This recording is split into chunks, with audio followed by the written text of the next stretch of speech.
అంబేద్కర్ కోనసీమ జిల్లా వానపల్లి సభలో సీఎం ఇచ్చిన హామీ 12 గంటల్లోనే అమలు చేసిన ఘటన తెలిసిందే. సీఎం చంద్రబాబు ఇచ్చిన హామీ మేరకు ఇద్దరు యువకులకు ఎలక్ట్రికల్ స్కూటర్లను అమలాపురం కలెక్టర్ మహేష్ కుమార్ అందించి చరిత్ర సృష్టించారు.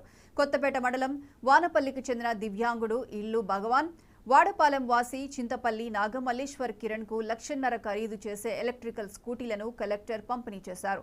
హామీ ఇచ్చిన మరునాడే ఎలక్ట్రిక్ స్కూటర్లు అందజేసిన చంద్రబాబు ప్రభుత్వాన్ని లబ్ధిదారులు ప్రజలు కొనియాడారు. ముందు